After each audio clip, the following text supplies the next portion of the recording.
Benvenuti a Mesede che si tacche, una trasmissione di enogastronomia friulana dove siamo in una cucina, cucineremo un piatto friulano e lo prepariamo per un ospite. Vediamo subito gli ingredienti della ricetta di oggi.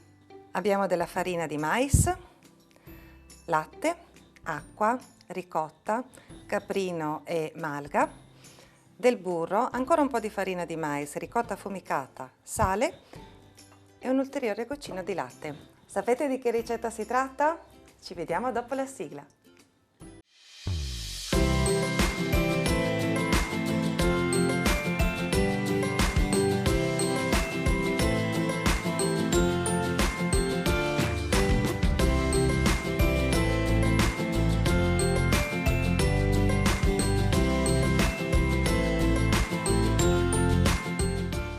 Stiamo per fare il Tocin Braide. L'ospite di oggi è una donna, è una sommelier e ha creato un cocktail da abbinare a questo piatto. Quindi appositamente per lei facciamo questo Tocin Braide. Utilizzeremo 200 cc di acqua, 200 cc di latte,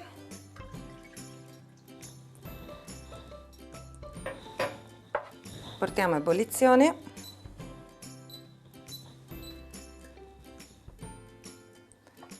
Con un pizzico di sale.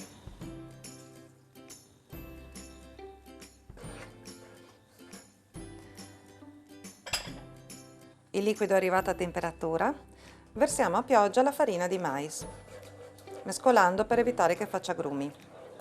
La lasceremo cuocere per 30 minuti e ne otterremo una polentina tenera. Il Tocin Braide è un'antichissima ricetta friulana e significa intingolo del podere. Era un piatto sempre della cucina povera, chiaramente, ma è stato rivalutato e ricodificato negli anni '80 da Gianni Cosetti. Ora è diventato un piatto gourmet, viene servito nei migliori ristoranti, però rimane comunque un piatto povero.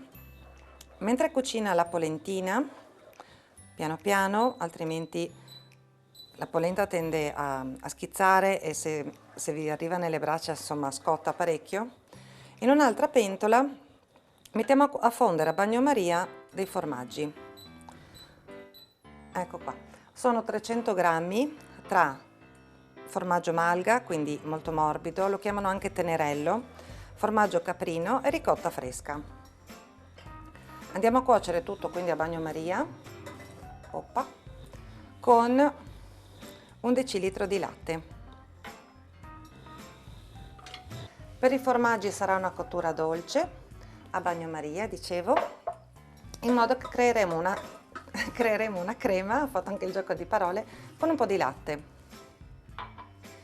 Il bagnomaria penso che sia abbastanza conosciuto, è un metodo di cottura dove abbiamo dell'acqua bollente sotto che non tocca il pentolino superiore e la cottura avviene solo per temperatura e per vapore. Quindi in questa mezz'oretta semplicemente stiamo attenti a non fare appiccicare i formaggi e a cuocere bene la polentina senza fare grumi.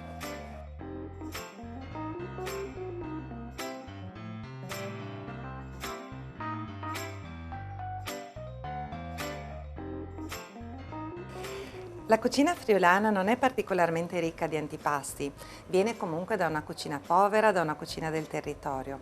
In questo piatto straordinario per esempio c'è la ricotta, ma la ricotta è l'ultimo formaggio che viene fatto con il latte per affioramento, ricotta appunto, dopo che il formaggio, quello carico, è già stato fatto. Quindi in casa si tendeva a tenere la ricotta e a vendere il formaggio. Ma nonostante questo carattere povero, diciamo, della cucina friulana, ci sono delle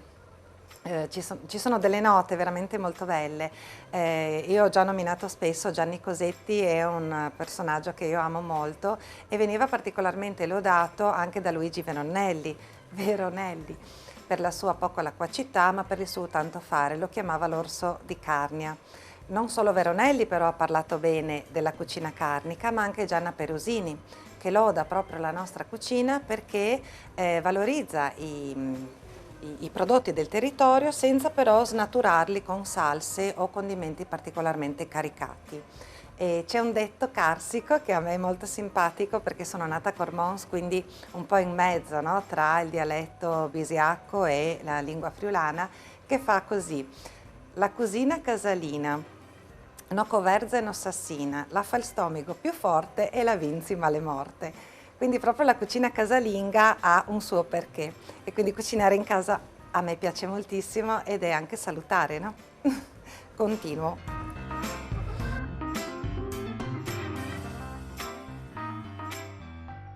La polentina si sta cucinando, ci vuole quella mezz'oretta, anche 40 minuti con certi tipi di mais e i formaggi si sono sciolti.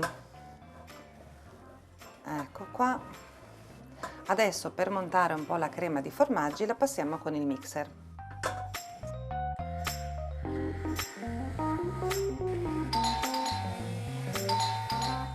È arrivata Francesca, andiamo ad accoglierla.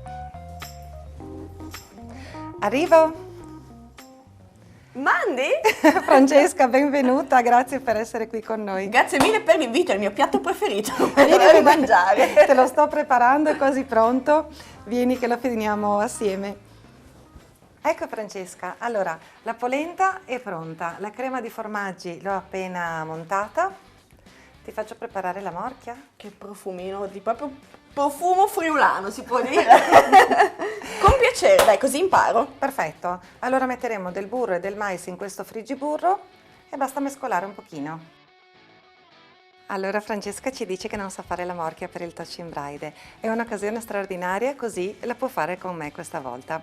Le preparo io perché lei è in giacca e quindi la lasciamo tranquilla. Sarà sufficiente mettere in un friggiburro un po' di burro, appunto. Accendiamo ad una temperatura piuttosto bassa, in modo che non faccia subito il color nocciola, anche se poi è quello che otterremo nel momento in cui verseremo la farina di mais. Quindi la morchia è il condimento proprio del Touch in Braide, Francesca, è quella che finisce proprio il piatto. Tanti fanno il Touch in Braide chi con i formaggi, che è la ricetta classica, ma si può fare anche con il foie gras, ma anche con delle mazzancolle, ci sono poi... Con tutto. È buono con tutto, poi va finito con la morchia. Adesso, se ti fa piacere, te la lascio mescolare. Andiamo. Dai, perfetto.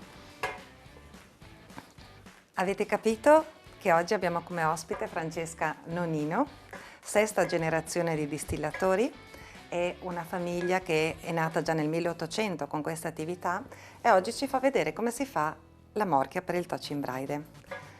Francesca, ti piace cucinare? Io adoro cucinare, ma soprattutto perché a me piace mangiare. E quindi proprio cucinare per me fa parte... Cucinare mi sa di casa, mi sa di famiglia, mi sa di... anche un modo di mostrare amore. Perciò cucinare, se dopo posso anche mangiare, è una delle mie attività preferite. Fantastico. E sui social vediamo spesso Francesca ha una grande facilità a parlare con il pubblico, con i social, e questo la sta facendo diventare veramente vincente nei confronti di quel pubblico che utilizza i distillati, che appunto... Francesca mi sede che si tacca però in avanti. È anche una brava cuoca, quindi l'abbiamo visto, e ha un modo di rapportarsi appunto con il pubblico differente e sta stravolgendo la comunicazione nel suo ambito. E tra un po' le chiederemo qualcosa in più.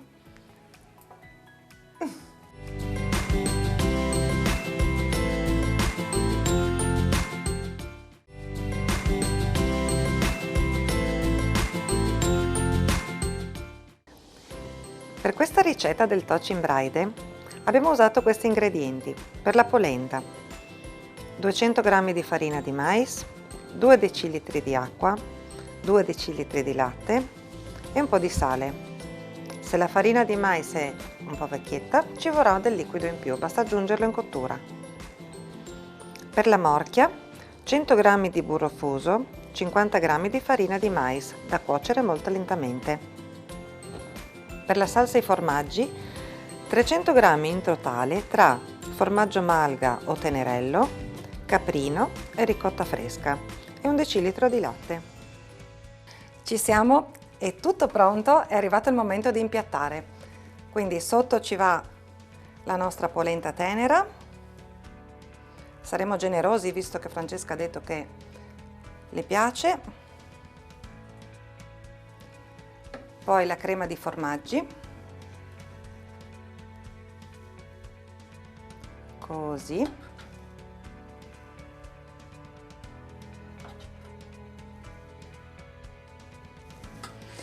E per finire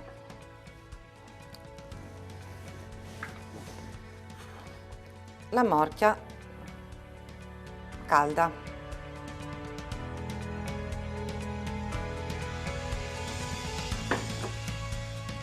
Il piatto è pronto.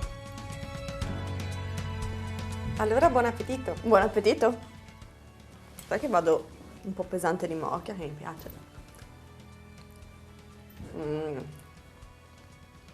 Faccio già il secondo giro che Ecco, non ho capito bene al primo.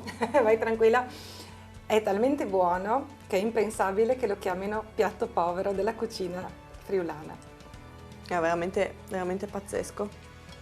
Mi fa piacere che ti piaccia. Dunque Francesca, io ti ho invitata perché mi fa tanto piacere che il pubblico ti conosca un po' più come donna.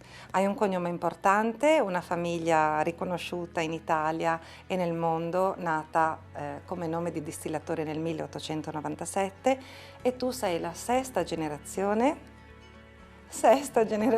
proprio è una tradizione meravigliosa, però mi farebbe tanto piacere parlare di te, perché spesso viene parlato, viene raccontato il vostro prodotto, la storia della vostra famiglia, ma di Francesca io ho letto che sta stravolgendo la comunicazione nel settore dei distillati. È così? Grazie. Devo ammettere che mi fa sempre strano sentirlo e io ancora non ci credo completamente di aver rivoluzionato la comunicazione, perché diciamo che sono cresciuta in una famiglia in cui ho sempre visto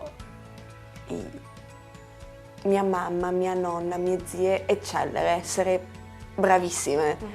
E diciamo che tutta la vita che ho sempre cercato di essere all'altezza, e perciò quando mi dicono che sto riuscendo in questa cosa qui non mi sembra assolutamente vero, però è bello e per me è un valore particolare, perché sento, tra virgolette, di stare portando avanti quella che sarà l'eredità per una nuova generazione, cioè come se adesso mi avessero passato un tesoro che devo custodire per un certo tempo per poi darlo alla settima generazione nonino, come se fosse qualcosa da tramandare, la cosa più preziosa da proteggere, la nostra azienda, la nostra storia. Ottimo.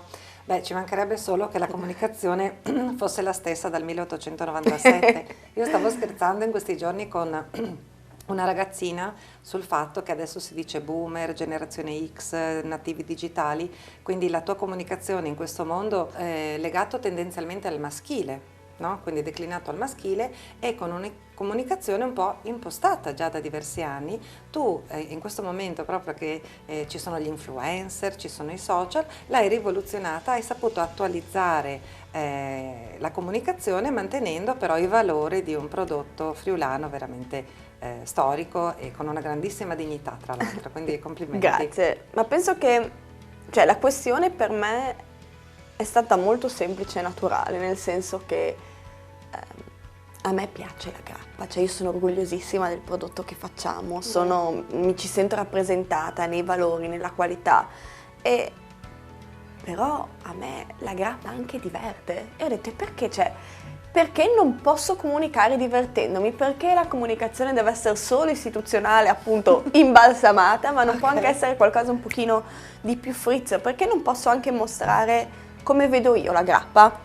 E magari cercare anche di semplificare alcuni concetti che io stessa ho dovuto imparare, perché magari a differenza di mia mamma e mie zie, che sono proprio nate e cresciute in distilleria, io sono sempre stata circondata da questo ambiente, però davo alcune cose meno per scontate, le ho dovute imparare anche da grandi, cioè diventata adulta, e ho cercato di rendere percepibili quelli che secondo me erano i nostri valori, la nostra unicità, la nostra dedizione alla qualità per fare questa grappa comprensibile a tutti, perché io l'ho imparata sul campo e volevo renderla social, appunto. Benissimo. Infatti, adesso che tu stavi raccontando, mi è venuto in mente quel video che hai fatto dove vai verso le telecamere, a un certo punto partono gli alambicchi e tu fai I've got the power, non so, una cosa del genere. E ho detto fantastico, perché è un modo proprio sprint, divertente, giovane, per parlare di un argomento che sembrava un pochino, appunto come hai detto tu, imbalsamato, anche se abbiamo dei prodotti straordinari. Quando tu fai questi video così divertenti, semplici, ci pensi, li strutturi, oppure è proprio il tuo divertimento che passa attraverso lo schermo? Allora, devo essere sincera che la maggior parte dei video sono video che nascono in maniera assolutamente spontanea, nel senso che c'è qualcuno che dice che guarda, vede il mondo in rosa, io vedo il mondo col filtro grappa, non so come spiegarla, però nel senso che tutto quello che faccio, tutto quello che ascolto può essere fonte per me di ispirazione. Per parlare del mio lavoro, perché mi piace da morire. E allora avevo rivisto il film Una settimana d'addio, dove c'era questa scena qui, sì, okay. E c'era lui che faceva partire gli idranti, e ho detto ma potrei fare io la stessa cosa con gli alambicchi, no? È riuscita. Ed è riuscita. Ci sono stata dopo io faccio qualsiasi contenuto io crei lo faccio completamente da sola, cioè un treppiedi, uno smartphone, me, myself and I, ecco. Però ecco, questi video nascono così, decido di farli, ci provo e vado, e altri video, magari quelli dove parlo di distillazione, ci devo pensare un attimo di più, perché devo riuscire in un minuto, perché il gap di attenzione dell'utente purtroppo si sta diventando sempre più piccino, sì, basso, sì. In un minuto devo riuscire a mettere qualcosa di tecnico per far capire comunque che il video è autorevole, però anche qualcosa che sia facilmente assimilabile dall'utente, facilmente comprensibile, e anche che possa restare, perché il linguaggio tecnico non rimane, rimangono di più diciamo delle similitudini, quando rendi anche un po' il concetto in poesia o in vita di tutti i giorni, e quindi devo riuscire a trovare il giusto mix e metterlo in un minuto. Quindi tu in un minuto, perché ovviamente ti ho un po' studiata, no? Ti ho un po' guardata prima di arrivare ad oggi, ho visto che riesci a passare il tuo essere sommelier, il tuo essere, tra l'altro, me lo sono scritta perché non mi ricordo tutte queste cose, infatti sono cose tecniche che non restano purtroppo, responsabile della comunicazione web e responsabile del mercato russo e USA, quindi da est a ovest. Riesci a concentrare tutto questo tuo sapere, perché ti va riconosciuto, in maniera divertente, e questo arriva veramente al pubblico. Ho avuto, anch'io insomma ho le mie frequentazioni più o meno giovani, ma lo sento proprio dai ragazzi che mi dicono Francesca è sprint, Francesca parla di distillati in una maniera semplice, ma senza dimenticare la responsabilità del bere, la cultura del bere. Quindi tu hai studiato tanto per arrivare a questo. Sì, io è da tutta la vita che volevo fare questo lavoro, e diciamo che crescendo ho voluto essere molto flessibile anche con la mia conoscenza, cioè potevo cogliere uno spunto, una mancanza che sentivo di avere, o un argomento su cui volevo diventare più preparata, e mi mettevo a studiare dopo lavoro, cioè sinceramente per diventare sommelier, per fare il WSET di terzo livello, cioè è stato difficile lavorando anche, infatti tutta la mia stima a quelli che fanno l'università lavorando, perché è un impegno incredibile, però la cosa bella è che diventa veramente spunto per creare dei contenuti nuovi, diversi, per avere un nuovo punto di vista. Però secondo me appunto c'è una cosa che è fondamentale, che è quella del bere responsabilmente, perché io mi voglio divertire con la grappa, ma voglio che le persone abbiano sempre bene in testa che comunque la grappa è un distillato di cultura. La grappa è il distillato italiano per eccellenza e deve essere bevuto responsabilmente per rispettare se stessi e anche la storia del distillato.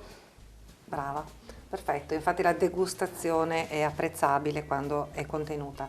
A proposito di distillati, adesso mi è fatto venire in mente una cosa, io sono molto legata al ricordo dei nonni E la tua è un'azienda fatta di donne sostanzialmente. Allora, mentre parlavi mi viene questa domanda.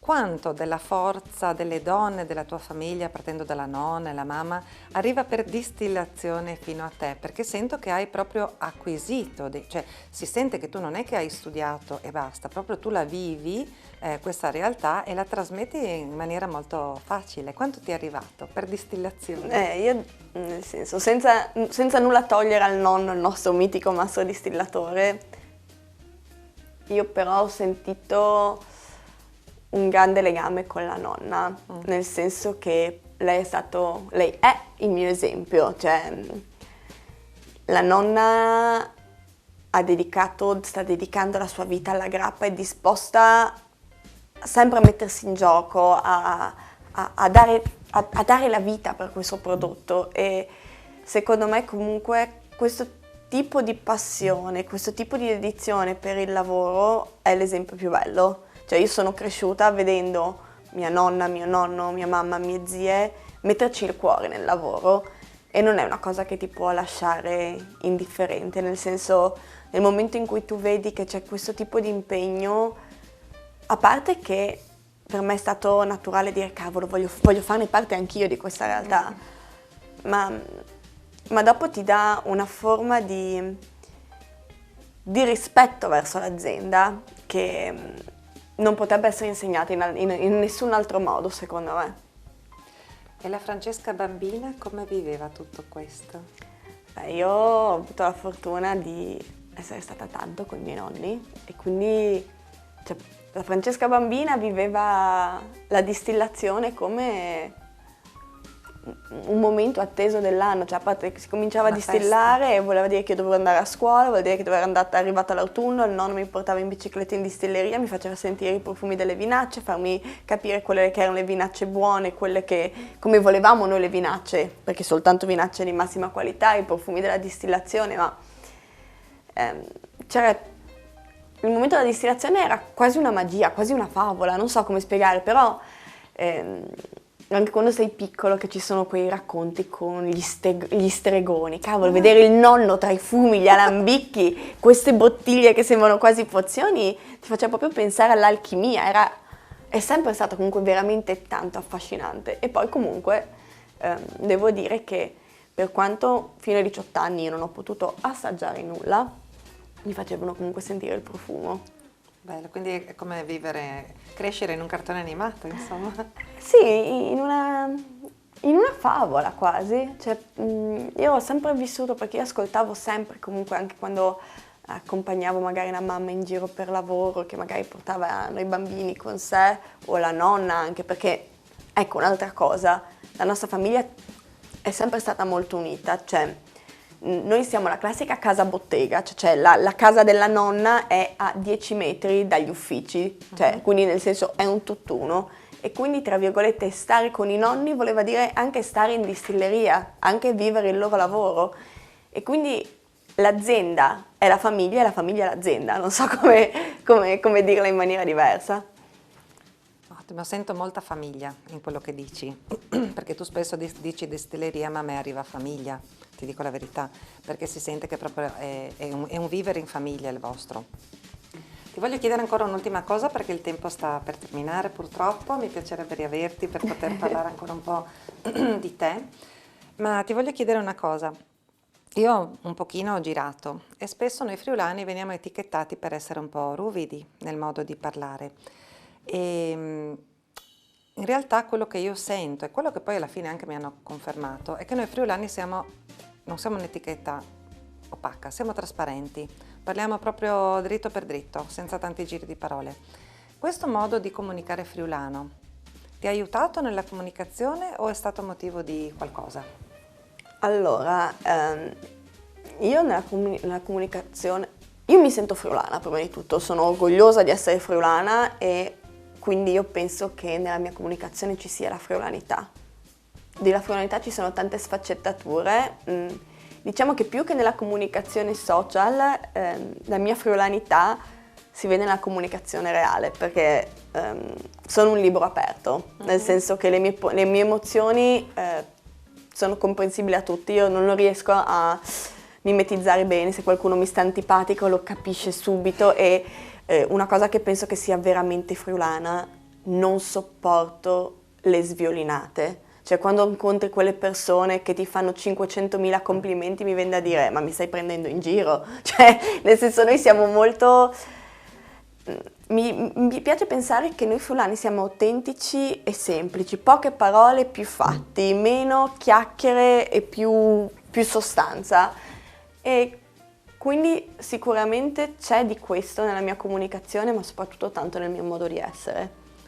Allora Francesca, purtroppo ci siamo con i tempi. Quello che passa nella tua comunicazione fatta di telefonino e trepiede veramente è questo, la tua semplicità e anche il tuo viso veramente è un libro aperto, come hai detto tu, e di questo anche io, se posso metterci la mia piccola parte, sono orgogliosa della nostra friulanità, del nostro essere diretti. Quindi grazie infinite Francesca, mi fa piacere che ti sia piaciuto il Touch in Braide. E l'ho anche finito tutto, deve essere un assaggio e basta. Spero di rincontrarti una prossima volta qui con noi. Anche io, grazie mille per l'invito. Anche per oggi abbiamo finito, la chiacchierata con Francesca mi è sembrata veramente troppo breve, spero sinceramente di riaverla con noi. Quindi alla prossima, mamang e tenissi conto.